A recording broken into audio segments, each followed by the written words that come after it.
about 12 or 13 years ago, I started to build something called the International Network of Street Papers. It was a bit older than that. And the International Network of Street Papers was based on the principle that there was no borders over homelessness. Wherever homelessness reared its ugly head, then we would go there. And we would use some of the money that we got, some of the profits that we made from selling papers and selling ads.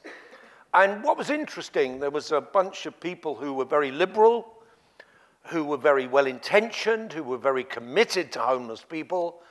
And the real problem was, they said, but we've got all the homeless we need. Why are we going to Africa? Why are we going to South Africa? Why are we going to Russia? Why are we going to Germany? Why are we going to France and Italy and all these other countries? We haven't solved the problem of homelessness here. And I said, look, when I was a boy, I was taught to hate people because my family brought me up as a Catholic, a particular weird form of Catholic, where you couldn't like Jews and blacks and Indians and even English people because we were from Ireland. And when you actually become an internationalist, because I got involved in revolutionary politics at the age of 21 in France, at the time of the May and June days when we were throwing stuff at the Garde Mobile, and then the Garde Mobile were coming in and beating 7 colors of shit out of us. And I became an internationalist, and now, what, 46 years later, 45 years later, I'm still an internationalist. But I still had to argue with people that if you are concerned about homelessness, then I would suggest that it is without borders. There are no borders between us and poverty, or there should not be. Or there should not be any conceptual borders between us and poverty. Maybe there are borders, maybe there are all sorts of reasons why people disassociate a whole group of people. But when it comes to poverty, I would say that we're duty-bound to respond to poverty wherever it rears its ugly head. We put some money into the South African big issue to get them going, even though I had to put up with some nice, well-intentioned, liberal-minded people who said that, well, no, we should be spending this in Stratford or in Nottingham or somewhere like that. Anyway, so that was, when I was asked to do this talk, I thought, you know, who recognizes the borders? In 1991, we did something to break down the borders that exist between the poor and ourselves. In 1991, I did something very dumb. What I said was that from my own experience as a person who was born into poverty, slum, when I go into a house now, I always count the toilets. And if I ever get the pleasure of coming to your house, I shall come in and the first thing I do is count the toilets. Not because I will need it immediately, but because toilets were always the first thing that appeared in life as being very, very important. When you've been born into a slummy old house where there were 12 families for one toilet, and it was on the floor above, and all you could smell in the house was urine and excreta. So when you've kind of gone through that kind of beginnings, and then you get out, and I was very, very fortunate because even though I was homeless and in an orphanage, I was incredibly blessed by the fact that Her Majesty's detention centres and Her Majesty's prisons, every time I got nicked, I learned something new. So I learned to read and write when I was in a prison. I did all sorts of stuff like that. But what was interesting was that I made a steady progression out of poverty after the Second World War into the 60s, the swinging 60s, when the class system looked as though it was breaking down. And then I became a Marxist, Leninist, Engelist, Trotskyist, which, as you know, is a meltist. We were trying to melt capitalism. And then we moved on. I moved on, and I realized, of course, that the Marxism was great, but it was putting social change off to a period when the revolution had happened, and then we could sort everything all out. And I wanted to get my hands dirty now. So what happened then, to me, was I cleaned myself up. I stopped stealing, and I was a devout, as I said, at one stage I was a devout shoplifter, devout Catholic shoplifter. Then I became a devout Marxist shoplifter. And when I got all that stuff sorted out, I became a businessman because no one would give me a job. And I learned to be a printer. I learned to design. I put magazines together for all sorts of people. And then when I got to the age of 45, I'd picked up all these skills. I'd been a beggar. I'd been in the prisons. I'd been a rough sleeper. I'd been a user of drugs. I'd been a pisshead. And I thought, what am I going to do with all this? And also, I know how to run businesses, and I know how to bring social change by giving people opportunity. I got to the age of 45, at an age when a lot of people are slowing down. But me, I've been speeding up ever since then. And I got to this age, and I thought, I know about poverty, I know about crime, I know about the relationship between poverty and crime. I'm from the underclass, and I don't mind using that term, even though a lot of people don't like using the term. I'm a person who wants to be useful, and all I've done so far is marry and have a few children and not actually be able to say that I'd achieved anything in my life. So I was absolutely driven by this idea that I could take the things that I'd learned. So at the age of 45, 21 years ago, we started The Big Issue. Now, what was interesting about starting The Big Issue was that there was a guy who also didn't recognize borders. It was a guy I met when I was hiding from the police at the age of 21 up in Edinburgh.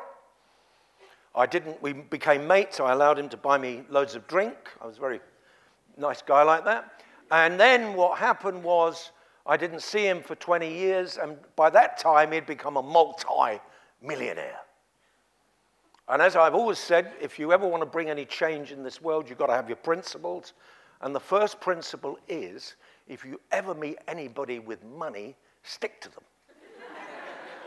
Tell them exactly what they want to hear, because money is the means by which you can bring enormous social change. Everything done on a shoestring means that you often exhaust yourself in the labors of just making do, making do, making do. And what you really need is you need somebody to come along and say, here's a couple of £100,000, now get on with it. So I always say, ingratiate yourself. Always tell people who've got money, oh, you're lovely. Don't have a go at them. Only have a go at them when you've got the money. I'm now having to go at posh and rich people because I've got their money and I don't need it anymore. Well, no, we always need more. Anyway, and I met this guy 20 years later, and he was a guy called Gordon Roddick. And Gordon Roddick was a guy who didn't recognize borders. He'd been in New York. He'd seen a street paper called Street News being sold by a guy just out of the penitentiary, talked to him, and found out it was a guy who actually wanted to stay out of the penitentiary because the next time he went in, he would be there forever. They were going to throw the key away. So he went and he sold this paper called Street News. There were some problems with Street News. One of the problems was it was all about homelessness, and a lot of people don't want to open the page. So there was this real problem that you needed a popular paper because you needed to sell loads of papers. So Gordon and I got together. Him and his wife, Anita Roddick, had started the Body Shop, so he had a shed load of money. And therefore, a great guy and a great poet and a great friend and handsome, even though he had a big broken nose, which was bigger than mine. And he gave me the money to start, to dismantle those borders. But immediately I ran into a problem. I had been someone who'd been a part of the problem, who was about to become a part of the solution. And that's great. There are unfortunately very few people who have come from the mire and the grief who ever get the chance of standing up and being leaders in the world. And one of the reasons for that is because when a lot of shitty stuff has been done to you and you've done it to yourself, you may spend the rest of your life getting over what was done to you and what you've added to. And I myself, I'm a 66-year-old geezer, don't go for a drink with me. I advise you don't, because I might end up biting your ear off. because I still have my demons. But I'm a person who's coping with those demons. So therefore, what we need, in my opinion, is more and more people who have been a part of the problem becoming a part of the solution. So anyway, to cut a long story short, we started to work with homeless people, and we kept running into the same problem. And that was that there was an enormous amount of homeless organizations. In London, when we first started, there were 501 homeless organizations, and within 10 years of the life of the big issue, there was 2,000. And all of them were little lights. There was no aggregation, there was no coming together of the energy.